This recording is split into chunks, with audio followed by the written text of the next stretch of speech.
గౌరవనీయ జిల్లా joint collector శ్రీమతి నిధి మీనగారి ఆధ్వర్యంలో శ్రీ జయరాజుగారు, డిప్యూటీ కమిషనర్, ప్రొహిబిషన్ మరియు ఎక్సైజ్, కడప, శ్రీ చంద్రశేఖర్ రెడ్డి గారు, అసిస్టెంట్ కమిషనర్, ప్రొహిబిషన్ మరియు ఎక్సైజ్, కడప, శ్రీ రవి కుమార్ గారు, డిపిఇఓ, కడప, శ్రీ వినోద్ కుమార గారు, ఏఈఎస్, కడప వారి సమక్షంలో వైఎస్ఆర్ కడప జిల్లాలో ఓపెన్ కేటగిరీకి సంబంధించిన పెండింగ్లో ఉన్న 2B బార్లకు LADS draw నిర్వహించబడింది.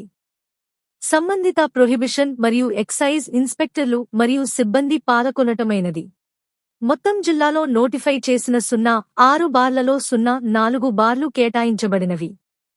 Proddatur station పరిధిలో నోటిఫై చేసిన 02 బార్లలో 01 బార్ కేటాయించబడింది.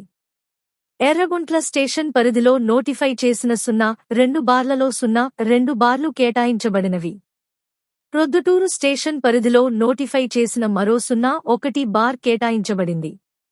జమ్మలమడుగు స్టేషన్ పరిధిలో నోటిఫై చేసిన 01 బార్కి అప్లికేషన్లు రానందుక కేటాయించబడలేదు.